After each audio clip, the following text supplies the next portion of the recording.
Assalamualaikum warahmatullahi wabarakatuh.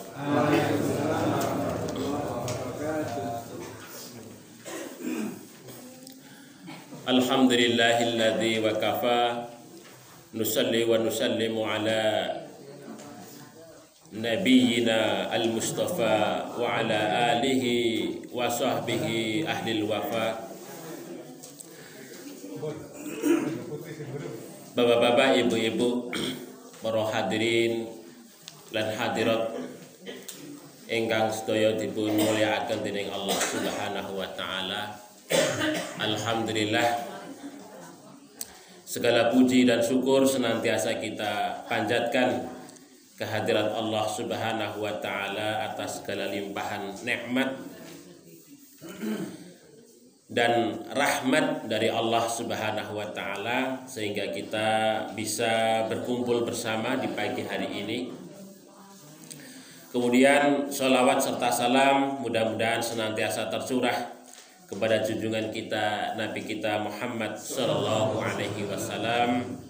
Mudah-mudahan juga tercurah kepada keluarganya, sahabatnya, dan juga kita semua sebagai umatnya.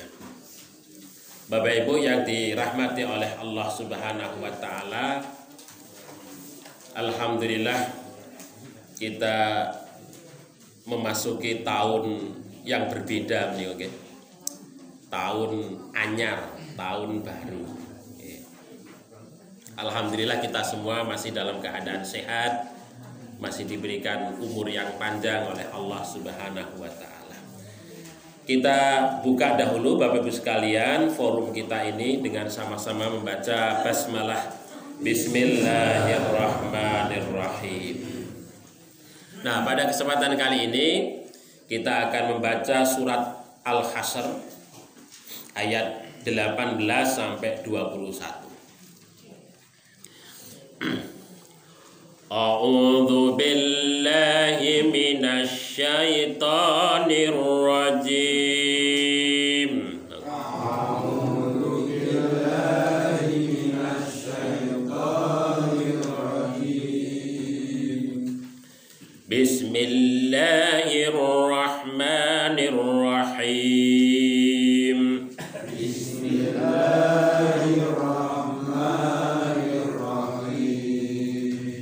Ya ayyuhalladzina amanu taqullah.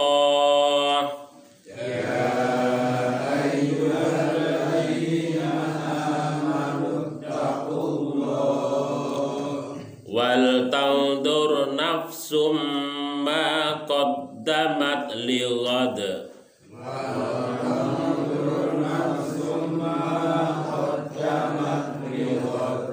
Wattaqullah.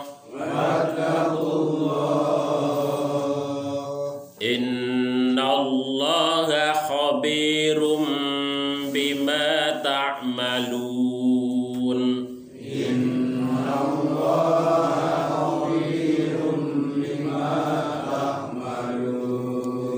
Wala takunu kalladzina nasullah.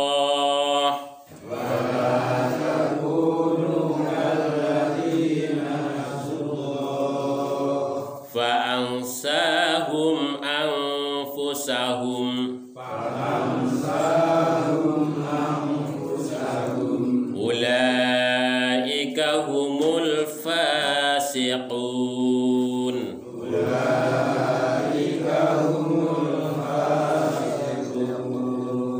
La yastawi ashabun nari wa ashabul jannah.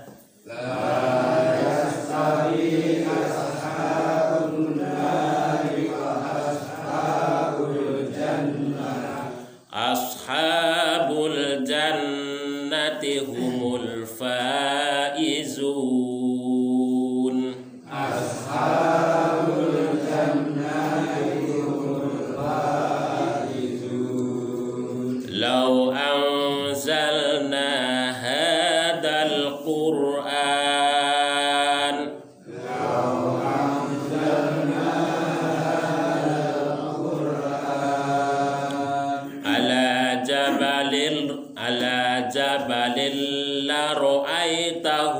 khashi'an mutasaddi'a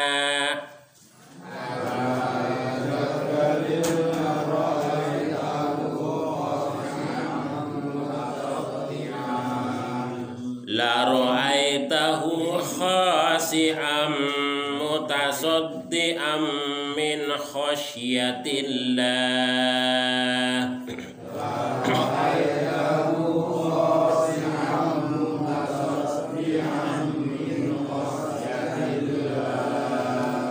Wa tilkal amsalu nadribuha linnas.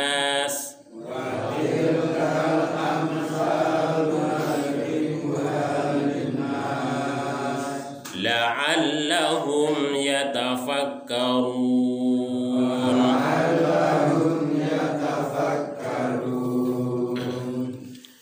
Bapak Ibu yang dirahmati oleh Allah. Allah Subhanahu wa taala mengingatkan kepada kita, ya ayyuhalladzina amanu, wahai orang-orang yang beriman, ittaqu, hendaklah kalian itu bertakwa Allah kepada Allah. Wal tangdur, dan hendaklah melihat nafsun setiap diri ma apa-apa qaddamat yang telah lalu lighad dalam rangka untuk melihat hari esok. Wattaqu, dan hendaklah kalian itu bertakwa Allah kepada Allah. Innallaha, sesungguhnya Allah itu khabirum, maha mengetahui, bima, terhadap segala apa-apa ta'maluna yang kalian kerjakan. Wala takunu, dan janganlah kalian itu menjadi kalladzina, seperti orang-orang nasu yang mereka itu melupakan Allah. Fa maka ansa, Allah itu akan menjadikan lupa mereka itu anfusahum, terhadap diri mereka. Ulaika, mereka itu adalah mereka itu al-fasiqun, orang-orang yang fasik. Dan tidaklah yastawi sama ashabu, para penghuni an-nari, neraka itu, dan ashabu, penghuni al-jannati, surga. Ashabul jannati, dan penghuni surga itu adalah humul faizun, mereka itu adalah orang-orang yang beruntung. Lau sekiranya anzalna, kami menurunkan hadal Quran, Al-Quran ini, ala jabalin, terhadap gunung, la ra'aitahu, maka sungguh engkau akan melihatnya khashi'am mutasaddi'a, mereka itu akan tertunduk patuh min khasyatillahi, karena takut kepada Allah Subhanahu wa taala. Wa tilkal amsal, dan perumpamaan itu nadribuha, kami ciptakan, kami bikin, linnasi, untuk manusia semuanya, la'allahum, supaya mereka itu yatafakkarun, mereka itu adalah menjadi orang-orang yang berfikir. Bapak Ibu yang dirahmati oleh Allah Subhanahu wa taala, yang di dalam ayat yang ke-18 ini, Allah Subhanahu wa taala mengingatkan tentang nilai waktu kepada kita bersama. Oke. Jadi di sini Allah Subhanahu wa taala mengemukakan kepada kita orang-orang yang beriman bahwa nilai waktu itu begitu berharga, atau waktu itu begitu berharga. Ya ayyuhalladzina amanu taqullah wal tandur nafsum ma qadamat. Di sini Allah menyatakan perintah kepada kita untuk bertakwa dan melihat terhadap segala sesuatu yang pernah kita lakukan dalam rangka untuk menjadi bekal, menjadi introspeksi untuk apa yang kita lakukan pada hari esok. Begini Bapak Ibu sekalian, karena takwa menika kan itu kan boten tiba-tiba, serta merta, seketika boten. Jenengane takwa menika. Seorang muslim untuk bisa menjadi takwa itu ada proses waktu yang dibutuhkan. Ada proses waktu. Jadi seseorang itu mboten kok saged tiba-tiba takwa mboten saged. Tapi ada proses waktu, butuh waktu ya untuk kemudian menjadi orang yang bertakwa. Nah, menika. Maka di sini Allah Subhanahu wa taala memerintahkan kita orang-orang yang beriman itu untuk bertakwa sekaligus melihat tentang proses waktu yang kita lakukan. Apa yang sudah kita lakukan pada hari kemarin, tahun kemarin, tahun-tahun dulu, ya. Nah itu kemudian menjadi ini efeknya, dampaknya dari apa yang kita lakukan, yang sudah lakukan itu pada masa-masa berikutnya. Nah, ngoten niku. Jadi apa yang kita lakukan pada era-era dahulu kemarin atau tahun kemarin menika itu akan berdampak ya pada tahun-tahun berikutnya. Atau paling tidak ngeten niki Bapak Ibu sekalian, kita melakukan introspeksi. Apa yang sudah kita lakukan kemarin? Nah, begitu. Apa yang sudah kita lakukan selama 1 tahun kemarin itu untuk diri kita, keselamatan diri kita? Ya. Apakah kita sudah melakukan sesuatu yang terbaik ataukah belum? Nah, begitu.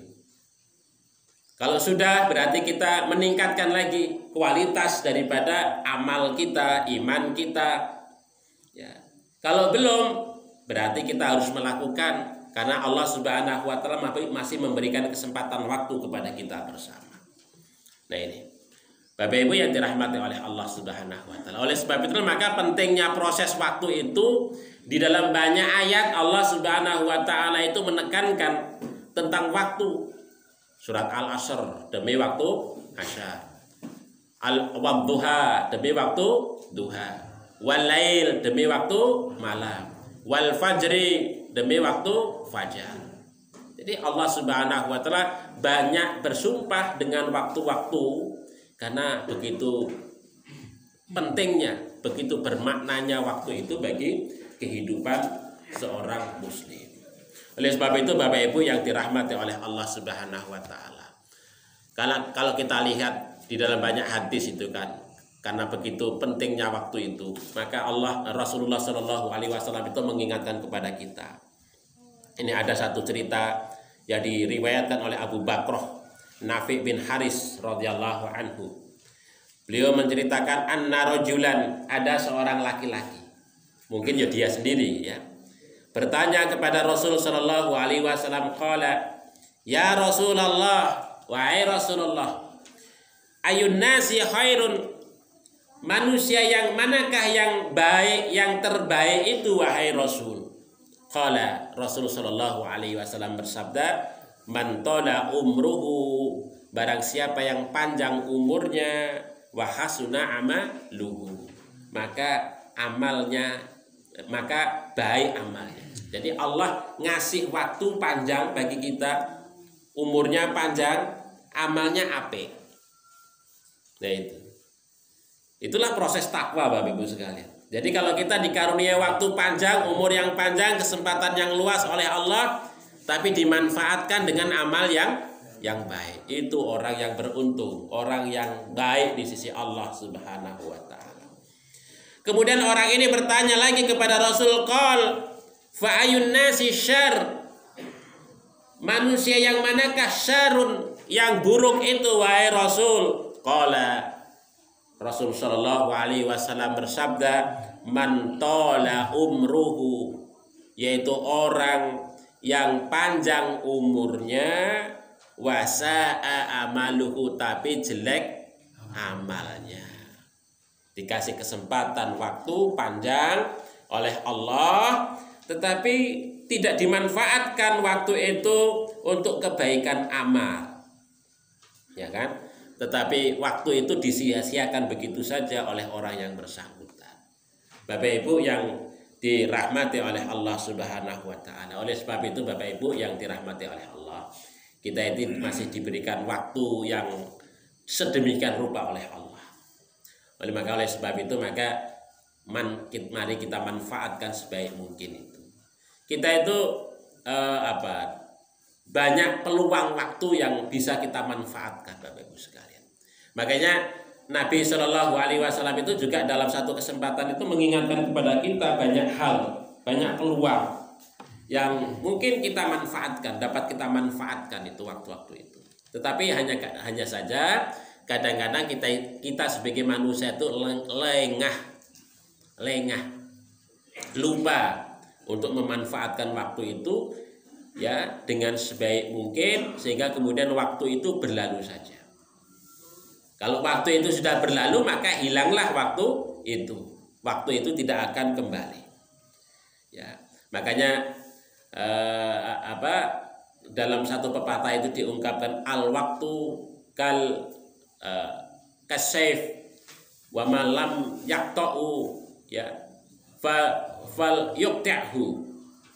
Ya, barang siapa waktu itu seperti pedang, barang siapa yang tidak menggunakan pedang itu untuk memotong, maka pedang itu akan memotong dirinya. Nah itu, maka kita hati-hati betul dengan waktu. Demikian juga ada satu pepatah Arab ngeten niki. Al waktu kadain, waktu itu seperti hutang. Wa man lam yadfa'u fa wal mudin. Barang siapa yang tidak menunaikan hutangnya, maka dia menjadi orang yang berhutang. Wal mudinu la yadkhulul jannah. Sementara orang yang berhutang itu tidak akan pernah bisa masuk surga. Artinya ketika kita sebagai manusia beriman, menyatakan diri kita sebagai orang yang beriman, menyia-nyiakan waktu itu, ya maka kita tidak menjadi orang yang beriman lagi. Karena waktu itu tersia-sia belaka, enggak termanfaatkan, hilang begitu saja, ya, yang kemudian artinya itu kesempatan yang diberikan oleh Allah kepada kita, tetapi kita tidak memanfaatkan kesempatan itu dalam rangka untuk beramal baik. Nah, di sini Nabi Shallallahu Alaihi Wasallam dari sahabat Ibnu Abbas radhiyallahu an itu juga mengingatkan kepada kita, Bapak Ibu sekalian. Ya. Beliau menyatakan, Nabi bersabda, "Iltanim khamsan qabla khamsin." Iktanim, carilah khamsan, 5 perkara, qabla khamsin, sebelum datangnya 5 perkara yang lain. Apa itu? Sababaka qabla haramik, waktu mudamu sebelum masa tuamu. Bapak Ibu, kalau kita sudah menjadi orang tua itu kan pernah berkesempatan untuk muda, gitu. Nah itu artinya kita semua itu dulu masih muda itu kan diberikan kesempatan luar biasa oleh Allah Subhanahu wa Ta'ala. Atau saudara-saudara sekalian yang masih muda itu kan diberikan kesempatan muda oleh Allah Subhanahu wa Ta'ala. Mengapa di sini Rasul Shallallahu Alaihi Wasallam menyebut waktu muda? Karena waktu muda itu adalah waktu awal taklif, beban hukum yang pertama yang diterima oleh manusia. Muda ini kan batas balik pertama, akil balik pertama itu muda, orang muda. Nah, itu merupakan awal taklif, pembebanan hukum yang pertama bagi orang muda itu. Nah itu, artinya dia sudah secara mandiri melaksanakan hukum-hukum syariat itu. Segala beban hukum ataupun segala pekerjaan yang ia lakukan, maka ada konsekuensi hukum yang harus ditanggung oleh dirinya. Jadi dia tidak bisa berlepas diri dari hukum-hukum itu. Oleh sebab itu maka waktu muda itu berkesempatan yang bersangkutan untuk memanfaatkan itu sebaik mungkin. Waktu muda itu kan waktu yang masih sangat energik, ya, lapang. Ibaratnya jangkanya itu panjang, itu pikirannya masih fresh, sehingga apa saja yang bisa dilakukan, dimanfaatkan, itu bisa untuk dilakukan bagi orang-orang yang muda itu. Oleh sebab itu maka dalam kesempatan muda itu Rasul Shallallahu Alaihi Wasallam itu memotivasi dalam rangka untuk pengembangan diri, mencari ilmu, mencari pengetahuan, mencari keterampilan untuk meningkatkan kapasitas. Karena ketika orang itu sudah tua umurnya, maka sudah tidak memiliki jangka yang panjang sebagaimana waktu muda. Waktu muda itu bisa bergadang sampai tengah malam untuk belajar, tapi kalau ketika sudah tua itu kan, kalau kita bergadang sampai malam itu, paginya itu ya rasanya awak iki loro kabeh. Benten kali waktu muda itu. Begitu ya. Makanya di sini Rasul Shallallahu Alaihi Wasallam mengingatkan sababaka qabla haromik. Maka gunakanlah waktu muda itu sebelum masa tuamu. Nah itu. Kemudian yang selanjutnya adalah sehataka qabla sakomik. Waktu sehatmu sebelum masa sakitmu. Allah kasih kesempatan kepada kita, Bapak Ibu, sehat. Memang kata orang itu, kesehatan itu bukan apa-apa, tetapi tanpa kesehatan orang itu nggak bisa berbuat apa-apa, ya kan? Begitu. Oleh sebab itu maka kesehatan itu akan menjadi bermakna ketika kita waktu sehat itu ya kita maknai dengan amal soleh, dengan ibadah, dengan takarub kepada Allah Subhanahu wa Ta'ala. Ketika kita sudah berbaring sakit itu rasanya untuk bangun ini berat, Bapak Ibu sekalian. Untuk maos Al-Quran ini abot. Namanya sakit. Begitu. Oleh sebab itu maka kesempatan waktu sehat menikah kita manfaatkan sebaik mungkin, Bapak Ibu sekalian. Dalam rangka untuk menghadiri majelis ilmu, membaca Al-Quran, banyak kita ngibadah. Kalau sehat itu biasanya kita gunakan untuk bangun malam, untuk tahajud. Mumpung masih sehat. Kalau sudah sakit boro-boro mau tahajud, sholat 5 waktu saja nggih abot, nggih kan? Kita jamak sholatnya. Begitu. Nah itu. Inilah itu kesempatan Bapak Ibu sekalian. Nggih. Kemudian yang selanjutnya adalah waghinaka qabla fakrika, waktu sugihmu, waktu kayamu sebelum masa miskinmu. Nah, begitu. Allah Subhanahu wa Ta'ala memberikan karunia kita itu kekayaan, kelapangan rezeki. Itu memberikan kesempatan kepada kita untuk kita gunakan, kita manfaatkan sebaik mungkin untuk beramal di jalan Allah. Ya, waktu rezeki lapang menika ampun eman-eman Bapak Ibu sekalian. Untuk berinfak di jalan Allah, ya kan? Nah ini untuk membangun masjid, membangun pondok. Nah ini kita di Sambak menika insyaallah tahun depan menika ajeng buka asrama Muhammadiyah Sambak. Nah ini untuk mensupport SMP kita menika, mudah-mudahan nanti alumni ataupun anak-anak SMP kita ini ya dibekali pengetahuan tentang agama yang mendalam di pondok, ya begitu. Ya mudah-mudahan dengan demikian nanti kita harapkan SMP kita itu berkembang menjadi pondok pesantren di kita ini.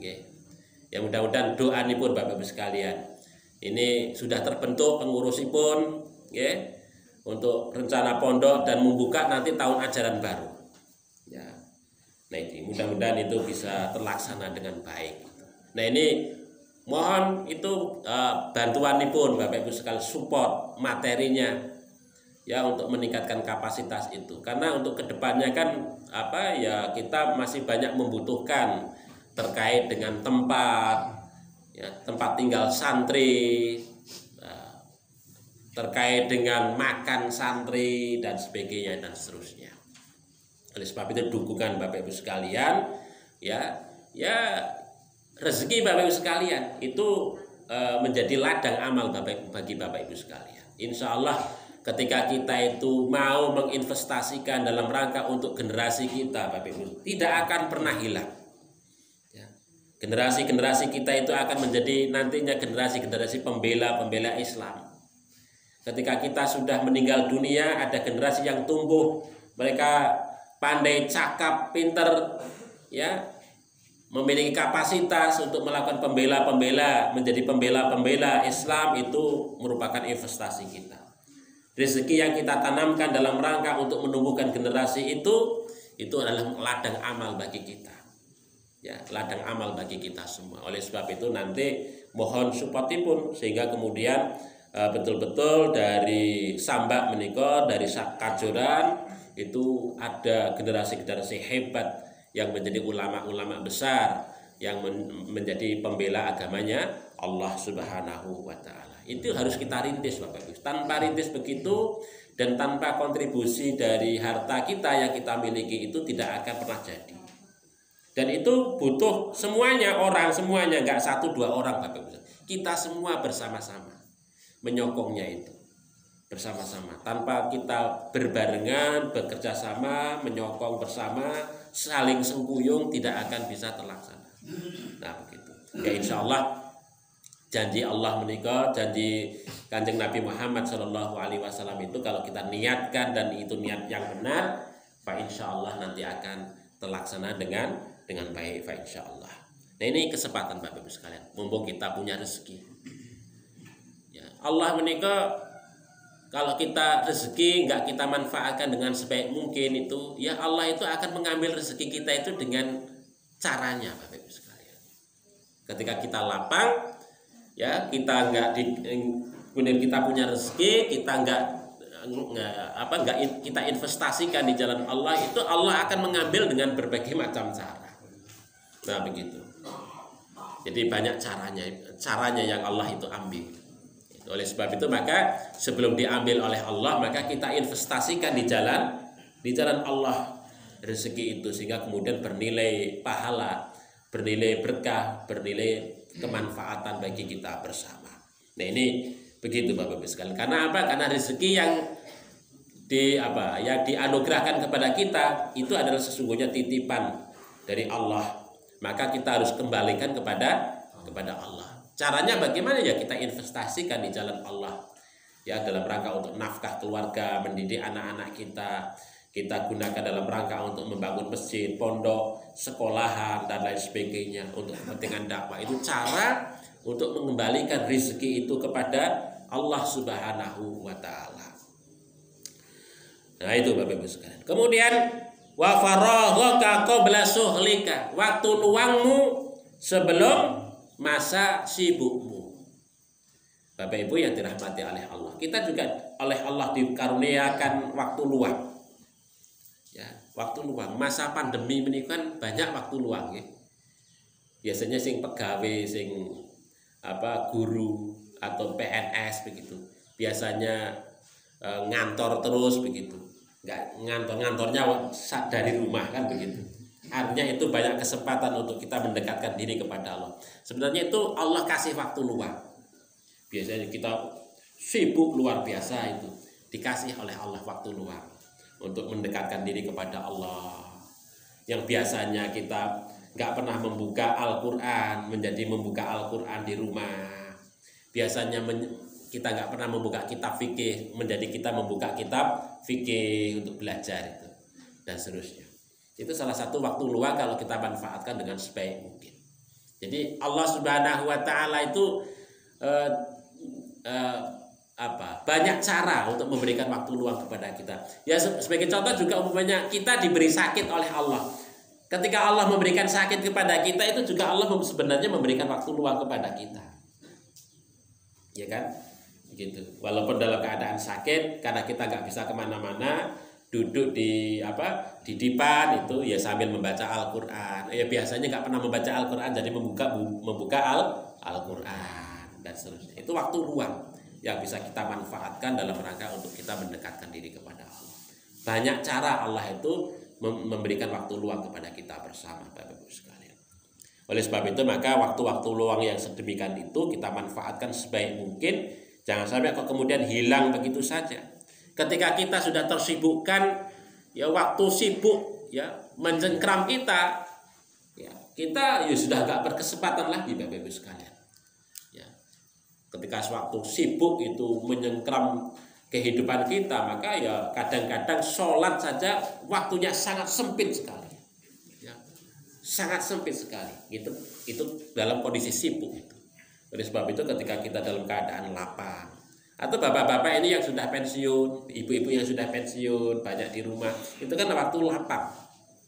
Itu banyak untuk ngibadah, banyak untuk membaca Al-Quran. mengulang lagi membaca hadis-hadis, kitab fikih dan sebagainya dan seterusnya.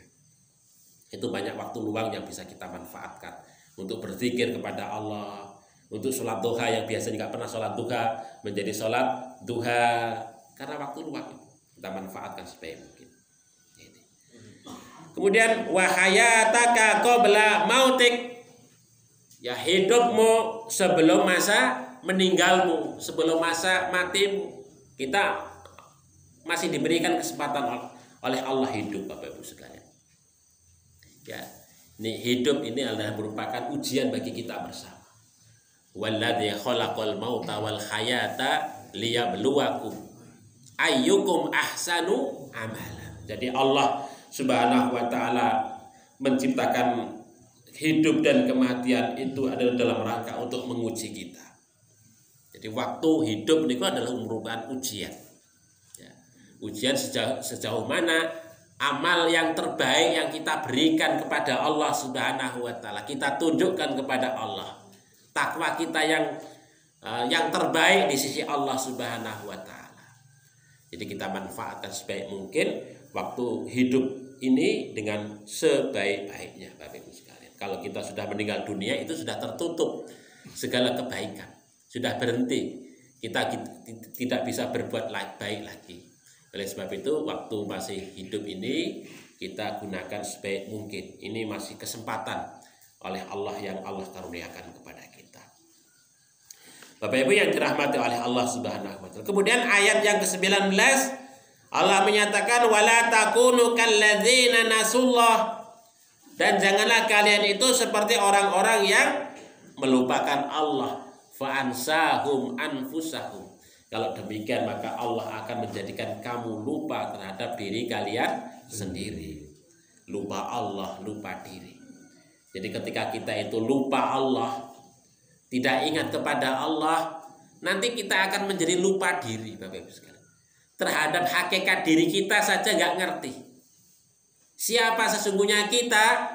Ini orang ngerti, orang paham. Sehingga kemudian hak-hak kita, ya diri kita menikah akan kita lupakan. Yang kita kejar itu hanya fata morgana saja. Sesuatu yang nampaknya bagus tapi sesungguhnya itu hanya membuat lelah diri kita, tetapi kita tidak mendapatkan apa-apa dari apa yang kita kejar, apa yang kita cari. Nah ini karena apa? Karena kita lupa Allah. Oleh sebab itulah Bapak Ibu yang dirahmati oleh Allah Subhanahu wa taala, yang dimaksudkan dalam ayat ini adalah wala takunu kalladzina nasullah, dan janganlah kalian itu melupakan Allah. Itu kalau kita baca di dalam kitab tafsir menika dinyatakan bahwa kita melupakan Allah itu maksudnya bahwa kita melupakan untuk menyembahnya. Ya, untuk menyembahnya. Tetapi kita malah mencari sesembahan lain selain daripada Allah Subhanahu wa taala.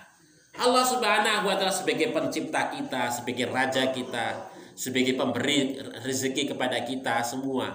Malah justru kita beralih melakukan penyembahan atau melakukan sesembahan kepada selain Allah Subhanahu wa taala. Kita melupakan Allah sebagai zat yang wajib untuk kita sembah, malah kita mencari sesembahan lain selain daripada Allah Subhanahu wa taala. Banyak ngoten niku Bapak Ibu sekalian. Nggih, banyak orang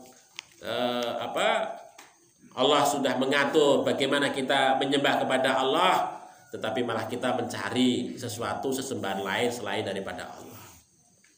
Ya. Kalau di Jogja menika kalau tahun baru Islam menika orang malah muteri beteng itu. Gaweane tawaf muteri beteng. Jadi nggak berzikir kepada Allah di masjid ini buatan nanti tawaf muteri beteng sampai 7 kali muteri beteng keraton. Ada juga yang pergi ke mana Gunung Kawi, ya kan? Minta-minta. Ada pergi ke Gunung Kemukus, pergi kemana lagi begitu ya. Jadi malah mencari sesembahan selain daripada Allah Subhanahu wa taala. Yang Allah menciptakan dilupakan. Begitu kan? Jadi kita mencari ini kesibukan, menyapekkan diri, tetapi apa yang kita cari itu sesungguhnya tidak memberikan manfaat kepada kita, justru malah memberikan madorot, begitu. Jadi nggak memberikan manfaat, ya, begitu. Kita mencari selamat, tapi justru mencari celaka itu, ya kan? Nah itulah melupakan Allah, begitu. Kemudian yang kedua, manusia tidak lagi menjadikan syariat Allah Subhanahu wa taala sebagai pedomannya. Ya. Jadi melupakan syariat Allah, wahyu yang ada di dalam Al-Qur'an dan sunnah Rasul Shallallahu alaihi wasallam malah ditinggalkan, justru mencari pedoman-pedoman lain di luar Al-Qur'an dan sunnah. Begitu. Jadi melupakan Al-Qur'an, merupakan sunnah Rasulnya.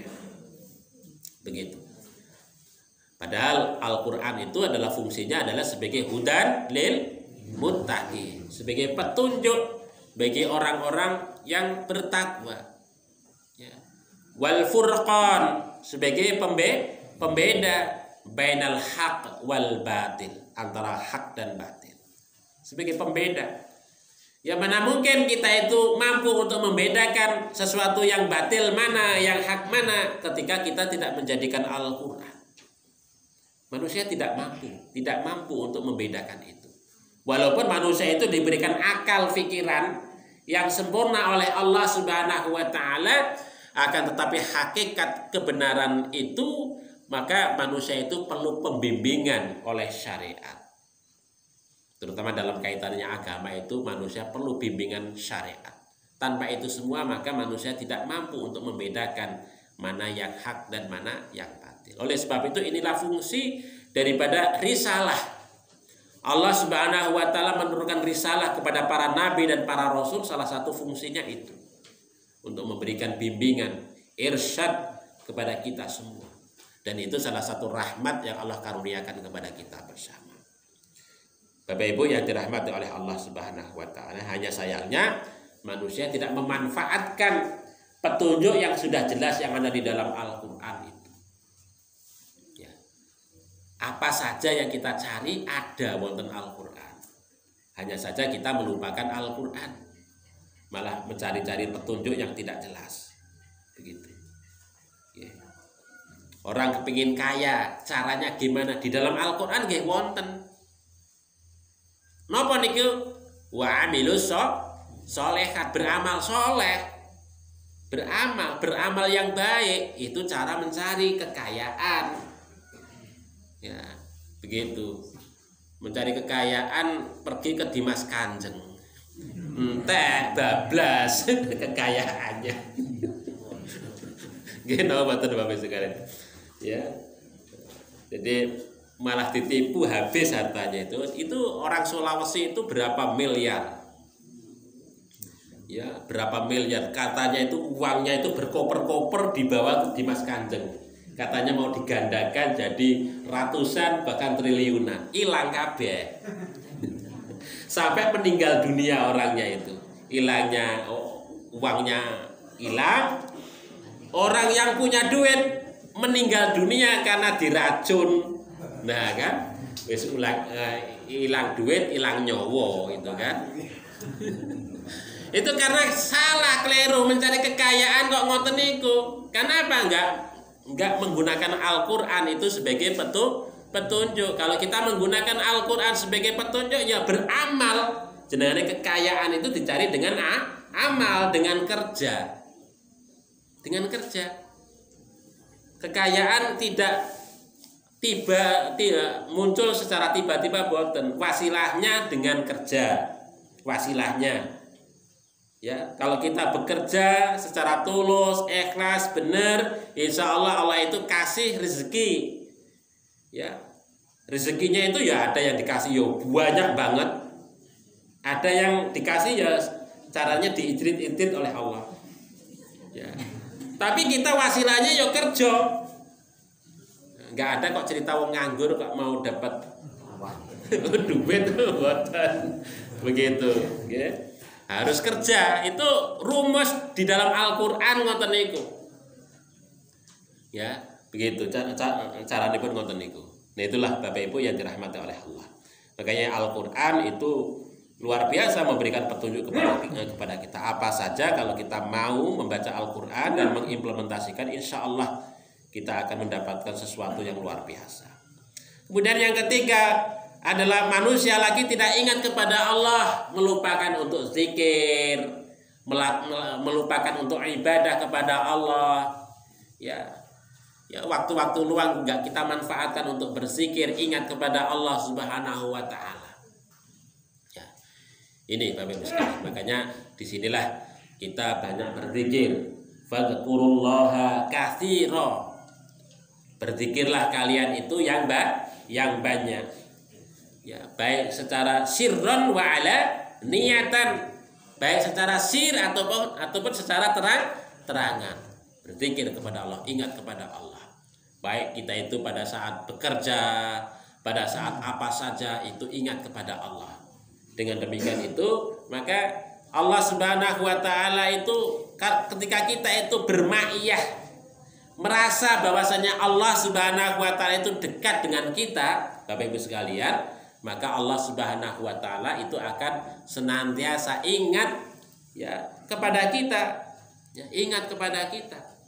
Makanya ini ada hadis dari sahabat Abu Sa'id Al-Khudri, dari Abu Hurairah, dari sahabat Ibnu Abbas radhiyallahu anhu. Rasulullah sallallahu alaihi wasallam itu menyatakan, ta'arruf ilallahi firraha ya'rifkallahu fi siddah. Ta'aruf, kenalilah Allah, ya. Ta'aruf, kenalilah olehmu siapa? Ilallah, Allah. Ya, kita diperintahkan oleh Kanjeng Nabi mengenali Allah, dekat karo Gusti Allah. Kapan? Firraha, pada saat kita itu dalam keadaan lapang. Dalam keadaan lapang kita ingat karo Gusti Allah, Bapak Ibu sekalian. Biasanya pun menungso menika kalau dalam keadaan lapang niku lupa karo Gusti Allah. Kenapa? Enggak merasa butuh, merasa berkecukupan, apa-apa ada, uripe enak, apa saja bisa dilakukan. Akhirnya apa? Lupa Allah. Gitu. Maka disinilah ketika kita itu dalam keadaan lapang, kita ingat, kita kenal Allah itu dengan baik. Maka ketika kita dalam keadaan sempit, Bapak Ibu sekalian, dalam keadaan gundah, dalam keadaan sedih, dalam keadaan menderita, dalam keadaan sakit, maka Allah itu ya'rifkallahu fi siddah. Allah akan mengenal kita. Ya, mengenal kita. Mengetahui kita, akan menolong kita, akan membersamai kita, akan memberi rahmat kepada kita, memberikan pertolongan kepada kita. Itu ketika kita kenal pada saat lapang, maka Allah akan mengenal kita dalam keadaan sempit, susah, gundah, menderita. Kita tidak dibiarkan dalam keadaan sendirian. Ngoten niku Bapak Ibu sekalian. Ketika kita itu sedih, kita ditemani, dibantu oleh Allah Subhanahu wa taala.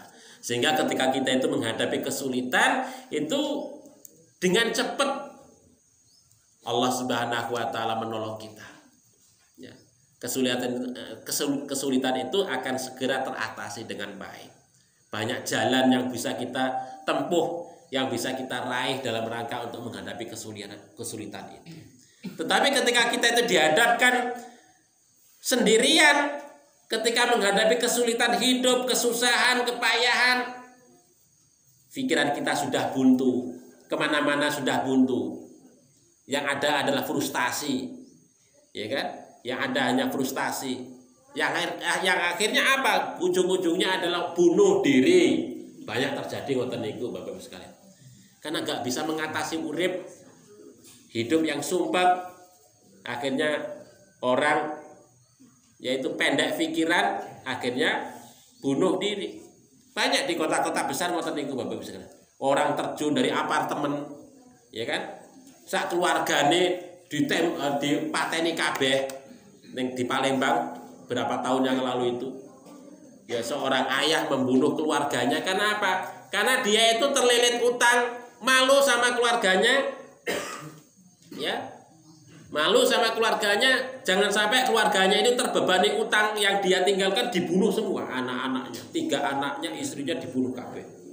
Kemudian setelah itu nembak dirinya sendiri, mati. Ya itu, meninggal dunia.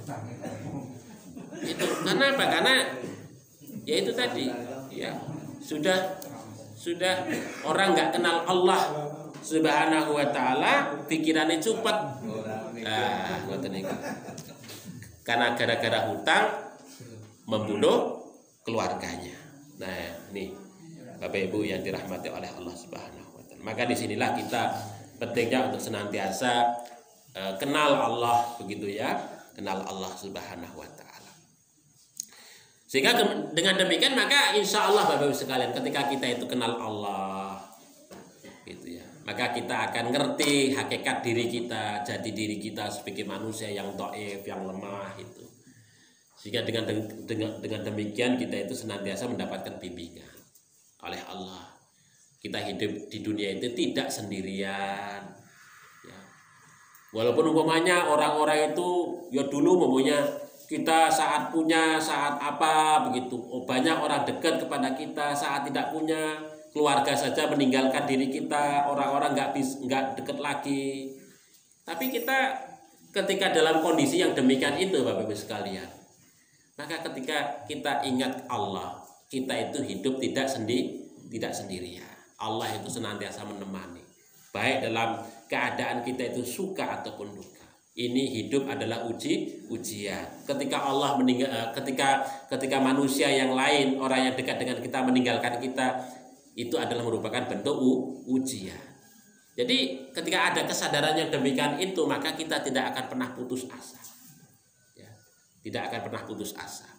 Nah inilah yang fungsi kita untuk mengenal Allah itu.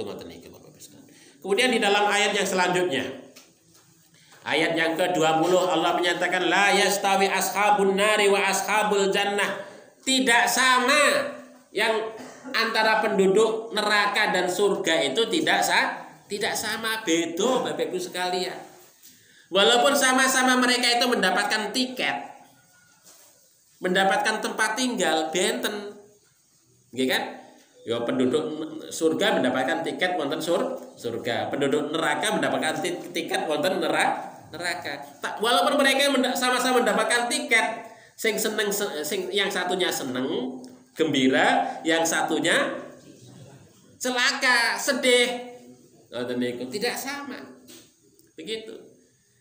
Jadi sama-sama mendapatkan tempat, tapi tempatnya yang berbeda. Kalau di surga jelas itu tempat yang dimana Allah Subhanahu wa ta'ala memuliakan hamba-hambanya yang beriman. Sementara neraka itu adalah tempat penghinaan bagi hamba-hambanya yang kufur, ya, yang kafir kepada Allah Subhanahu wa ta'ala. Dan gambaran daripada surga itu, simbol daripada surga itu adalah merupakan bentuk keberhasilan, ya, proses waktu yang dilalui oleh orang-orang yang beriman sehingga mendapatkan surga di sisi Allah Subhanahu wa ta'ala. Makanya di sini disebutkan oleh Allah Subhanahu wa ta'ala, ashabul jannati humul faizun.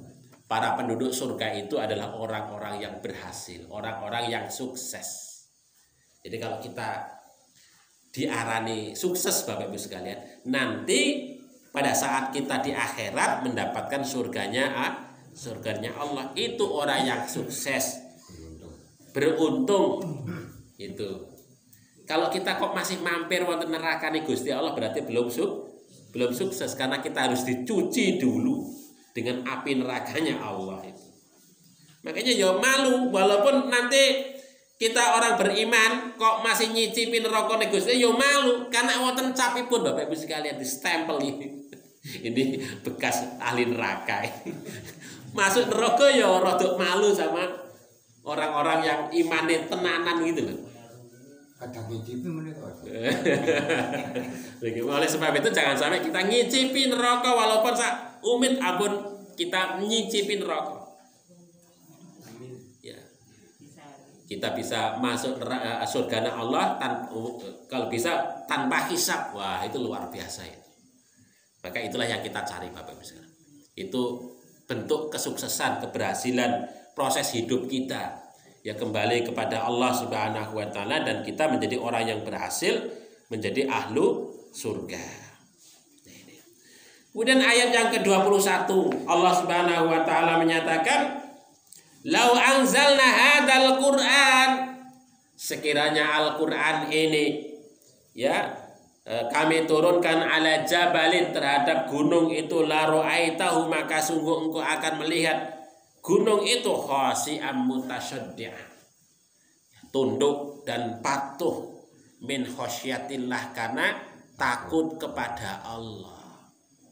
Ini perumpamaan Bapak Ibu sekalian. Ini gambaran Allah itu mengumpamakan makhluk manusia dan gunung. Nek gunung kata Allah diberikan Al-Quran, mereka akan tunduk dan patuh kepada Allah karena takut kepada Allah. Tetapi sayangnya manusia itu buatan enggak begitu. Diberikan Al-Quran, sikapnya berbeda-beda. Kalau kita lihat surat Al-Baqarah ayat 1 sampai 7, gitu kan? Itu kan ada orang yang beriman, ya. Ada yang beriman, ya. Orang yang takwa, ya. Dzalikal kitabu la raiba fihi hudal lil muttaqin alladzina yu'minun, mereka beriman kepada Allah dan seterusnya dan seterusnya. Tetapi ada juga orang yang kafir kepada Al-Qur'an itu. Ada juga orang yang munafik kepada Al-Qur'an. Orang kafir dan orang munafik itu jelas akan menjadi intip neraka. Masuk ya tanpa hisab ke dalam nerakanya Allah Subhanahu wa taala. Dan orang-orang yang beriman ya itu juga berbeda-beda levelnya di dalam mengamalkan Al-Qur'an. Kalau kita baca di dalam surat Fatir Bapak Ibu sekalian, itu sikap orang di dalam mengamalkan Al-Qur'an menika. Summa aurasnal kitabal ladzina istafaina min ibadina. Kemudian kitab itu kami wariskan kepada orang-orang yang kami pilih di antara hamba-hamba kami. Maksudnya diwahyukan kepada para nabi dan rasul. Ya, yang namanya Al-Qur'an itu. Faminhum, yang mana kemudian di antara orang-orang itu, faminhum, di antara mereka itu dzalimun li nafsi, mendolimi dirinya sendiri. Kita ngaku iman Bapak Ibu sekalian, tetapi tidak mau mengamalkan Al-Qur'an. Itu namanya kita dolimi diri sendiri. Begitu.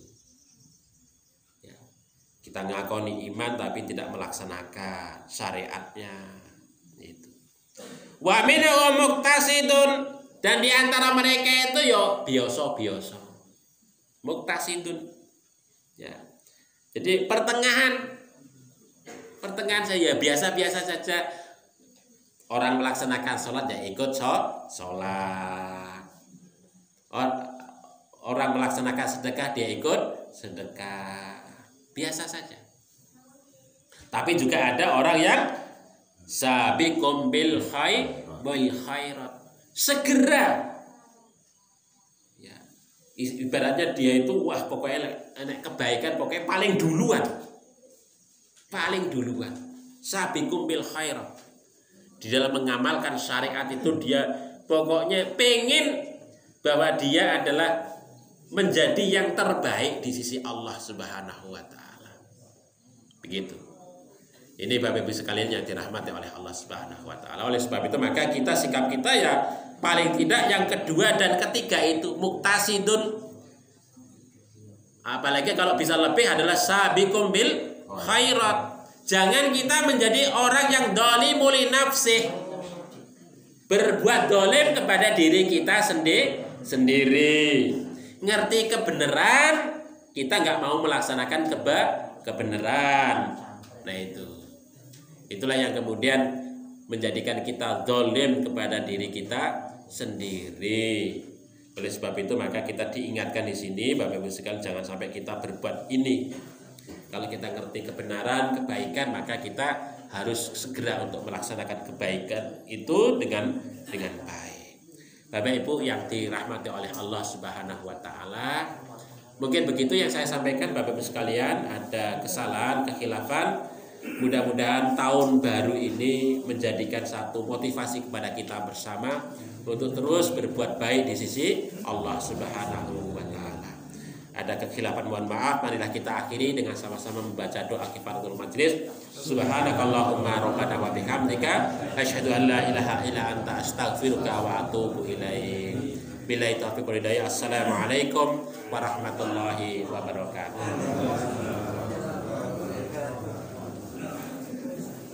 Pak Farah ini mendapat 851 rupiah.